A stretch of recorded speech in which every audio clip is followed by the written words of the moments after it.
बिस्मिल्लाहिर्रहमानिर्रहीम। Welcome to my YouTube channel. आज की इस वीडियो में हम इंग्लिश क्लास 4 का यूनिट नंबर 6 स्टार्ट कर रहे हैं। ये हमारी टेस्ट सीरीज़ चल रही है for upcoming eta jobs, teaching jobs in KP के। तो जिस तरह बाकी कोर्सेज वैल्यू रखते हैं, इस तरह इंग्लिश भी बहुत वैल्यू रखते हैं। और क्लास 4 से लेकर क्लास 10 तक का कोर्स जो है वो कंटेंट में है, शामिल है। और एक एक एमसीक्यूज़ आपकी मेरिट में बहुत ज़्यादा इंपॉर्टेंस रखता है। तो क्योंकि इंग्लिश की वेटेज भी काफ़ी अच्छी है हर एक में, कैडर में पीएचडी से लेकर एसएसटी तक जितने भी कैडर हैं, तो इसलिए इंग्लिश पर काफ़ी फोकस आपने रखना है। और बेसिक से लेकर एडवांस तक जाएंगे, फोर्थ से लेकर 10 तक।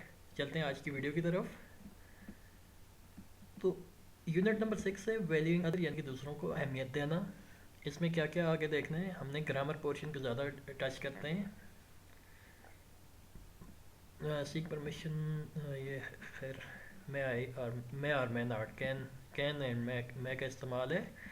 Differentiate between use of the word, use of the with starting with consonant and vowel sound. ठीक है। जो आर्टिकल है द, उसका डेफिनेट आर्टिकल है, उसका इस्तेमाल कॉन्सोनेंट और वावल साउंड के साथ। Recognize inflectional ending, inflectional ending and compound word देखना है हमने।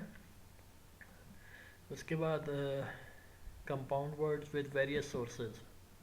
ठीक है, फॉर एग्जांपल बटरफ्लाई वगैरह। इसके अलावा common compound words into words they are made of.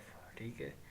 और classify the noun, more noun, common noun and proper noun को क्लासिफाई करना है। Identify the verb be and do have as a main helping verb, as a man and helping verb. ठीक है, classify करना है, इनको identify करना है सिंपल सेंटेंसेस में। इसके अलावा पंक्चुएशन है, इससे पहले भी पंक्चुएशन पे काफ़ी ज़्यादा हो चुका है। और नैरेटिव पैराग्राफ्स। ठीक है, राइट अप में है, सच नैरेटिव पैराग्राफ इतना हो नहीं, सिंपल है, बट ये है कि इसको सरसरी से ही देखना है। चलते हैं वीडियो की तरफ। तो ये हमारा लेसन है आज का, वैल्यूइंग अदर्स, यानी कि समझना। कहते हैं जी, one evening Rehan found his best friend Saad sitting alone on a bench in a park. एक दिन, एक शाम, रेहान ने अपने दोस्त साथ को, अपने बेहतरीन दोस्त साथ को पार्क में बेंच पर बैठे हुए देखा, अकेले बैठे हुए देखा। ही सीम्ड रियली अपसेट, वो परेशान दिखाई दे रहा था। रेहान आस्क्ड साथ what made him so sad and gloomy, कि इसको किस चीज़ ने अफसरदा किया हुआ है और मुरझाया हुआ दिखाया है, मुरझाया हुआ है। सार्ट sad I am feeling guilty for my rude behaviour, मैं अपने बुरे रवैये की वजह से शर्मिंदगी महसूस कर रहा हूँ। नेक्स्ट क्या है हमारे पास, रेहान ने पूछा, पूछा आई डोंट अंडरस्टैंड, मैं नहीं समझा, कैन यू प्लीज़ एक्सप्लेन, क्या आप इसको वजात करेंगे। Saad said I have been rude to one of my classmate who limped while walking, मैं अपने एक हम जमात से बहुत ज़्यादा बुरे तरीके से पेश आया जो कि चलने में लंगड़ाता है। I often made fun of him for that, मैं उसका अक्सर इसी वजह से मजाक भी उड़ाता हूँ।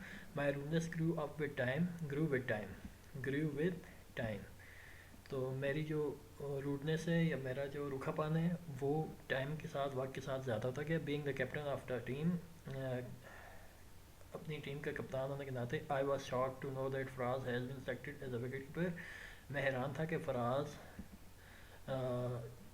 विकेट कीपर के तौर पर मुंतखब हुआ है। I completely ignored his performance and was unkind to him because of his physical deformity, मैं उसकी कारकर्दगी को बिल्कुल इग्नोर करता रहा, बिल्कुल उसको खातर में नहीं लाता रहा और उससे बहुत बुरे तरीके से पेश आता रहा और बेरहमी से पेश आता रहा, क्योंकि उसकी जिस्मानी माजूरी की वजह से। He added Faraz was so depressed by my rude behaviour that he left school, उसने मज़ीद इसमें शामिल किया कि फराज मेरे इस बुरे रवैये की वजह से बहुत ज़्यादा परेशान था और उसने स्कूल ही छोड़ दिया। Now I am feeling ashamed, अब मैं शर्मिंदगी महसूस कर रहा हूँ for being rude to him, अपने बुरे रवैये की वजह से। I will never be able to forgive my self, मैं अपने आप को माफ़ नहीं कर पाऊंगा। Rihan told him it was not too late, Rihan ने उसे बताया कि ये अभी बहुत देर नहीं हुई। He told Saad to go to his house and say sorry for his wrong behaviour, उसने साद को कहा, रिहान ने साद को कहा कि चलो फराज के घर जाते हैं और उससे माफ़ी मांगते हैं अपने बुरे रवैये की वजह से। साद एग्रीड क्विकली, साद जल्दी से मुतफिक हो गया। And they went both to his house, और वो दोनों फराज के घर चले गए। Faraz was please to see them, Faraz ने देखकर बहुत खुशी हुआ। साद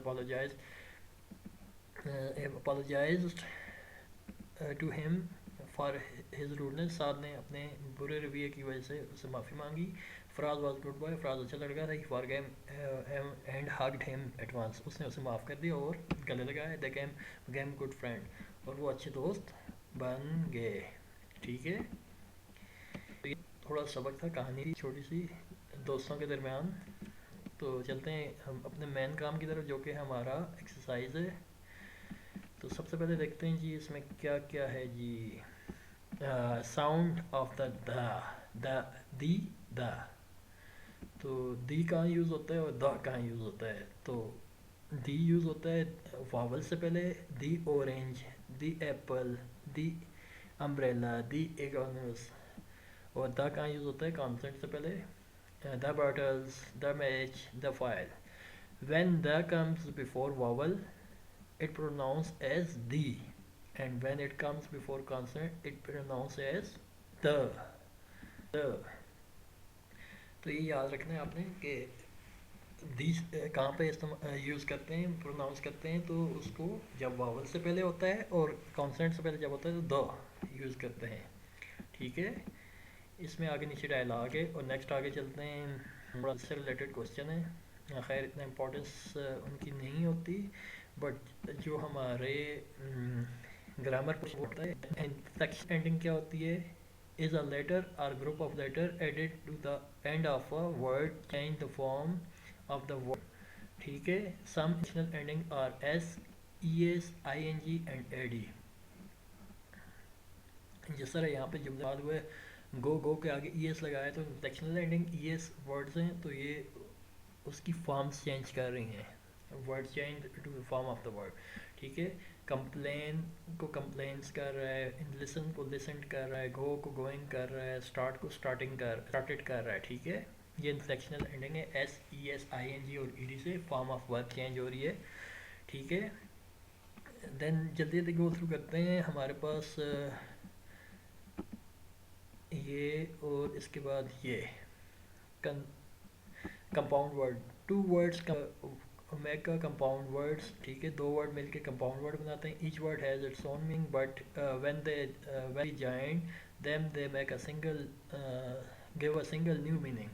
अच्छा, दो वर्ड्स को आपस में जब हम जोड़ के लिखते हैं तो वो जब जुड़ते हैं तो वो एक नया मानी देते हैं। ठीक है, हर एक के अपने मानी होते हैं। जिस तरह यहाँ पे बटर है, बट मक्खन, और फ्लाई मीन मक्खी, तो बटरफ्लाई मतलब तितली, रेन मतलब बारिश, बो मतलब बो जो होती है अक्सर वेटर यूज़ करते हैं, और रैम कोसे कज़ा। ठीक है, नेक्स्ट चलते हैं।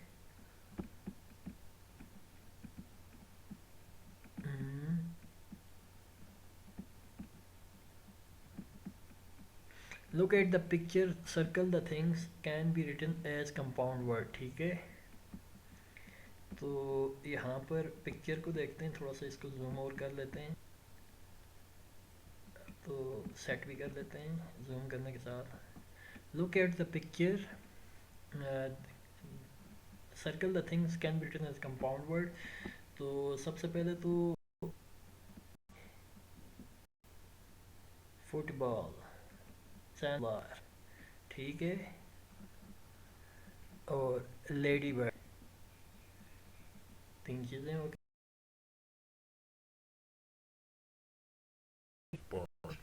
एक दो तीन, और रसबेरी, स्ट्रॉबेरी, स्ट्रॉबेरी। ठीक है, तो यहाँ से जल्दी जल्दी हम लिख लेते हैं।